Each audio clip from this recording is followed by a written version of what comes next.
A massive home renovation for elder care? $30,000? What are you talking about? Huh? That's my wife's parents' house, right? A phone call from a man claiming to be my estranged sister-in-law's husband. Considering how the conversation isn't making any sense, it seems like my sister-in-law is up to something. My name is Martha, a 56-year-old stay-at-home wife.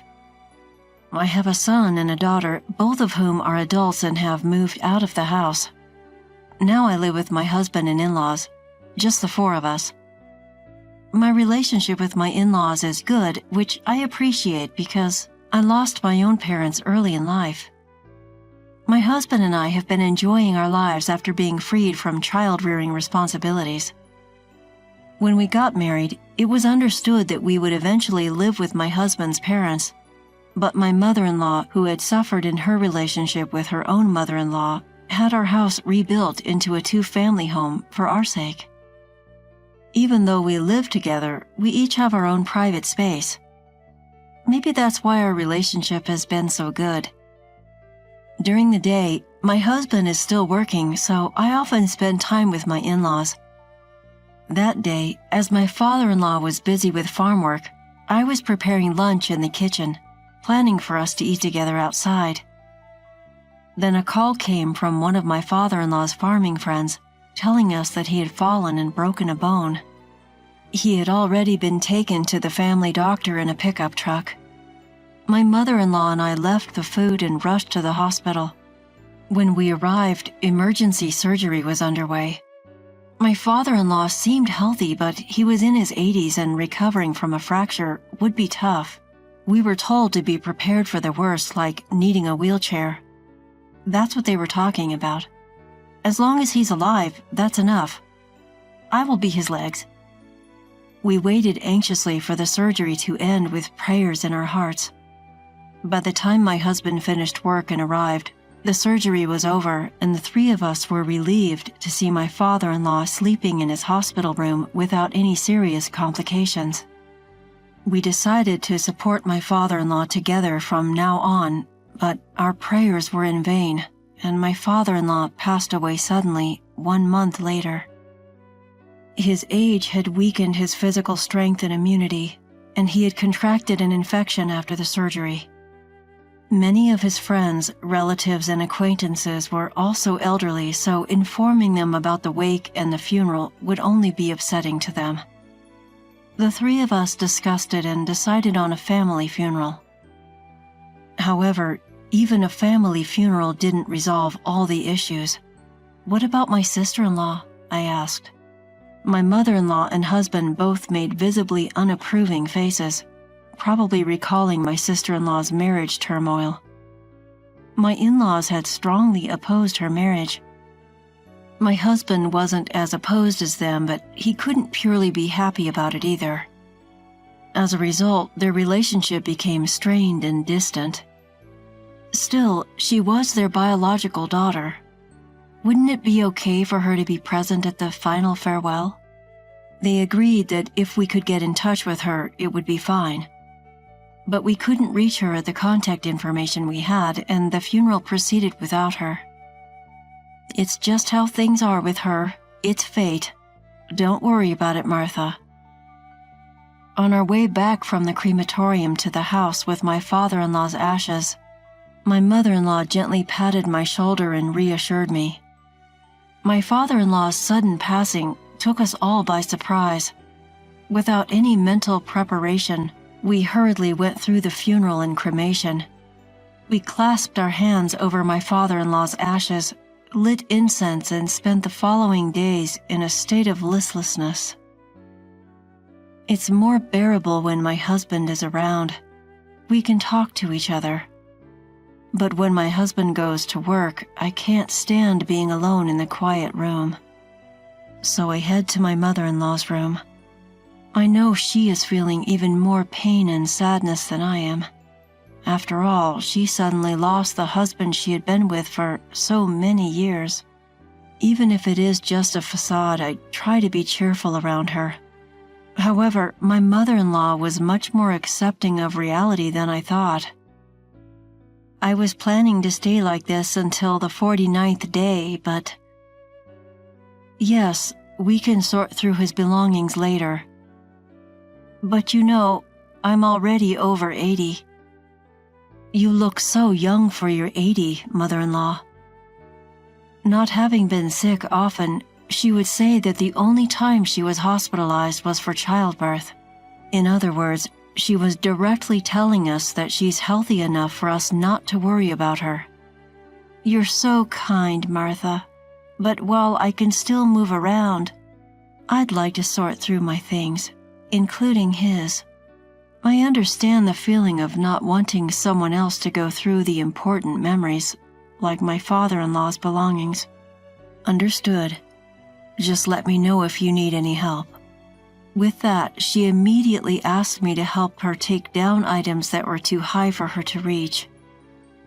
As we pulled out old photos of my father-in-law, my mother-in-law happily reminisced about their younger days, sharing stories about their travels and adventures.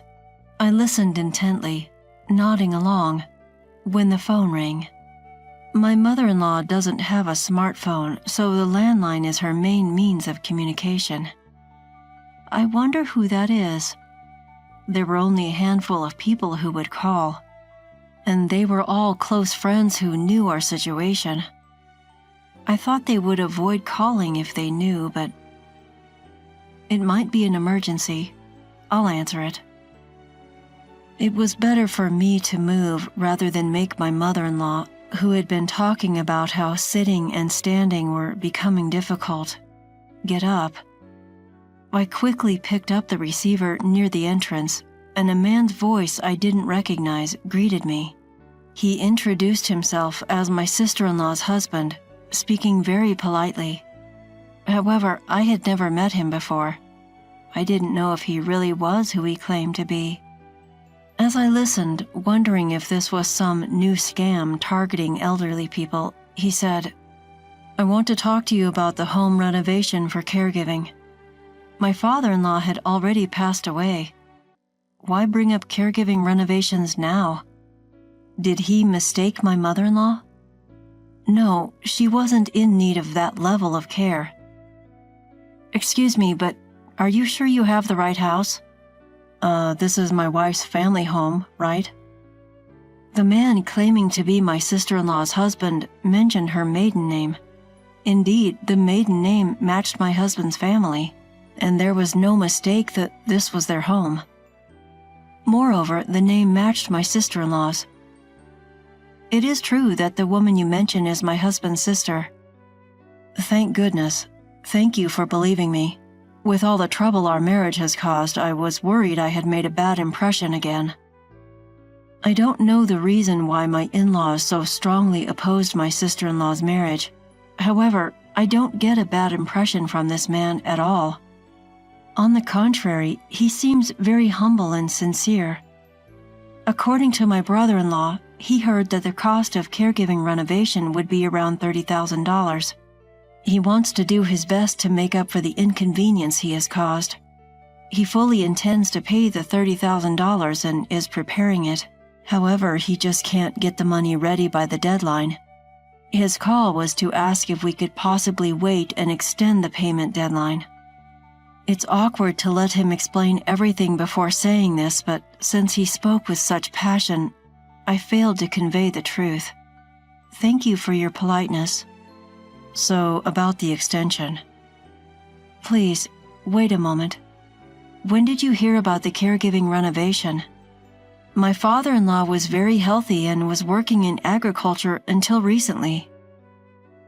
So the need for caregiving, it didn't exist at all. It didn't? Wait, past tense?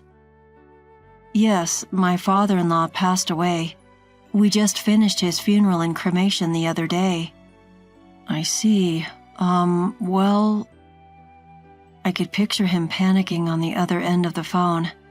He must be confused by the difference between what his wife told him and the truth I just shared. It just didn't make sense to him.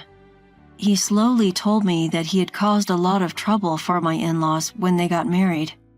He had heard from his wife that her father needed care and he intended to provide financial assistance as an apology for the trouble he had caused.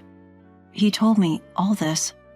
Feeling that he was being honest, I asked him how the story of my father-in-law needing care came up. It had come up a few years ago. At first, he seemed to be sending a fixed amount every month as a contribution to caregiving expenses. However, it was clear neither my father-in-law nor mother-in-law had heard of such a thing. If they had known, my mother-in-law would have invited him to the funeral. He said, "Her mother was grateful and that it helped, so I thought I was slowly being forgiven." "If you were being forgiven, wouldn't she talk to you?" "That's true." Moreover, the amount of money sent each year seemed to be increasing. He had been sending more money every month, assuming we had asked for additional support, something we had no recollection of. "So none of that money has reached you?" When I agreed, I could picture him getting extremely upset. It was hard for me to convey the information as well. As I was listening, I thought that maybe my sister-in-law, I couldn't quite say, "You're being scammed," but he said, "You don't have to be considerate. I'm being scammed, aren't I?" I couldn't say yes or no, so I remained silent. He probably took my silence as affirmation. He asked what he should do, assuming he was being scammed. Although it wasn't my place to answer that question, I just couldn't leave my sister-in-law, my husband's sister, alone, even though we were estranged. I told him we would discuss the matter and contact him later, and that was it for today. When I returned to my mother-in-law, she said, "That was a long call. Was it a pushy salesperson? You should just hang up on those." She seemed to think it was a persistent sales call. No, it was a man claiming to be my sister-in-law's husband. So I relayed the content of the phone call to my mother-in-law. She was trembling with anger even while listening, and her anger exploded even more after hearing everything. What kind of person is she, using her father as an excuse to ask her husband for money? Apparently, my sister-in-law has always been reckless with money. Owning expensive branded items she couldn't afford with her allowance or part-time job earnings, her actions were suspicious.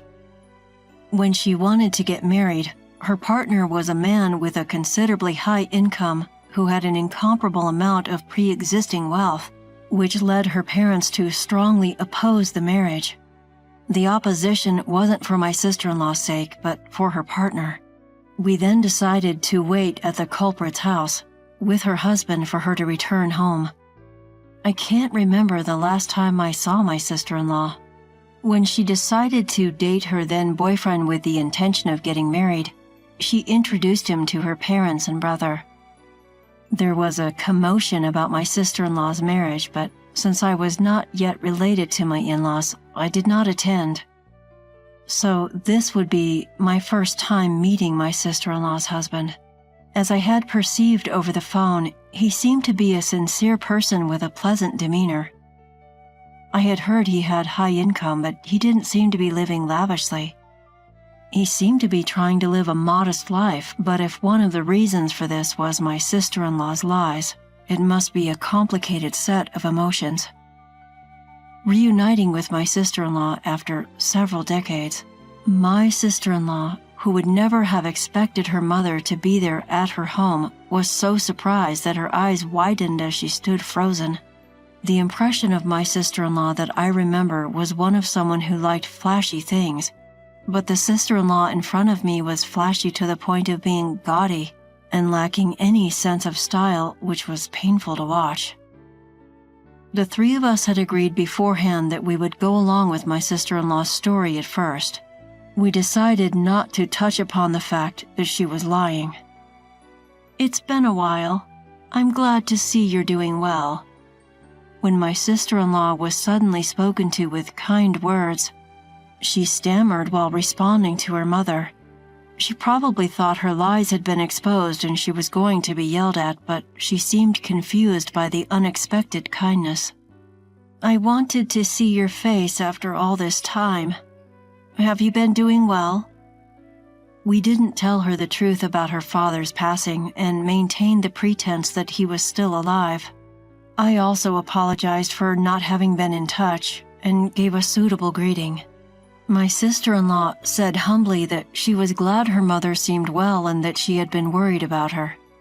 However, she did not mention her father. It would be terrible if the conversation turned to her father and the topic of caregiving expenses slipped out of my husband's mouth. It seemed that my husband and she had met beforehand, but apparently her lies had not been exposed.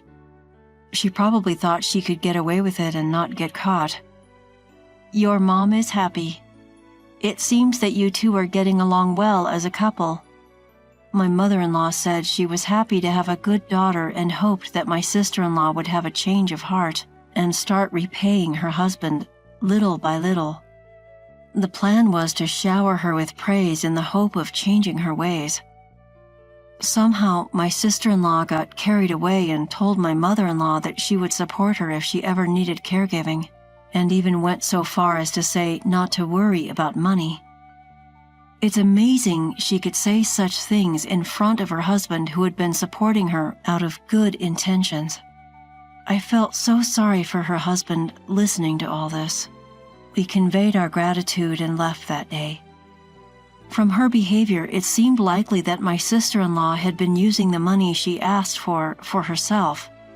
Not knowing what she'd spent the sudden large sum of $30,000 on, we decided to have a private investigator look into her finances. The monthly caregiving funds of several $1,000s were indeed being used for her own benefit.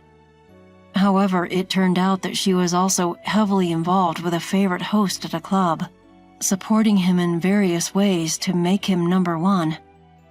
She'd been spending lavishly, buying expensive bottles and racking up debt she couldn't pay off each month. The host was being strictly pursued for the unpaid bills, which amounted to $30,000. Upon learning this, my sister-in-law's husband was furious and decided he couldn't overlook it any longer. He arranged everything while she was on a trip with her favorite host. Unaware of all this, my sister-in-law returned home after a few days to find her house completely empty, with not a single piece of furniture or personal item left behind. Panicking, she tried to contact her husband but couldn't get through, so she called me. At first, she was hysterical, but when I asked her, "How was your trip with your favorite host?" she immediately quieted down. She couldn't ask how I knew about it, since that would be admitting to her actions. Now it was my turn to reveal everything without giving her any room for rebuttal. "I can't believe you thought you weren't caught and took advantage of the situation. You betrayed your mother, your husband, and I don't think anyone will want to help you anymore." I also told her that the father-in-law she used as an excuse had passed away. It was not her fault for not knowing he had died, but using her father's care as a reason to ask for money was wrong. I informed her that her ex-husband knew the truth as well, and realizing she had been abandoned, she let out a scream like a madwoman over the phone. Her ex-husband didn't want to speak to her, and not wanting to burden my elderly mother-in-law any further, I offered to be the go-between with my sister-in-law. She continued to make a fuss over the phone. In a way, she was a pitiable person, not even knowing her father had passed away and using him as an excuse. She might regret it, but it's too late now. I conveyed one last message to her. "Your ex-husband said he's going to demand full payment for the money you gave to the host. You'll have to figure out how to pay off the $30,000 debt yourself." Later, she received paperwork from a lawyer. She asked to talk to her husband, but he never agreed. He was furious and couldn't stand the thought of his ex-wife even for the sake of legal procedures. Without any compromise, my sister-in-law was forced to live a frugal life while working. Of course, she couldn't afford to splurge at the host club anymore, and her favorite host stopped paying attention to her, leaving her with nothing but the huge debt she had accumulated. Occasionally, intimidating debt collectors would come by. Being naturally timid, my sister-in-law lived in constant fear of the lawyer's notices and the debt collector's visits. As for the three of us, we returned to our normal lives. It still took some time to sort through my father-in-law's belongings, but we decided to live on, including his share, as a family. Lately, my mother-in-law has started showing signs of decline, and I have a feeling the days she'll need caregiving might be close. Since we couldn't do anything for my father-in-law, my husband and I agreed to do our best for my mother-in-law.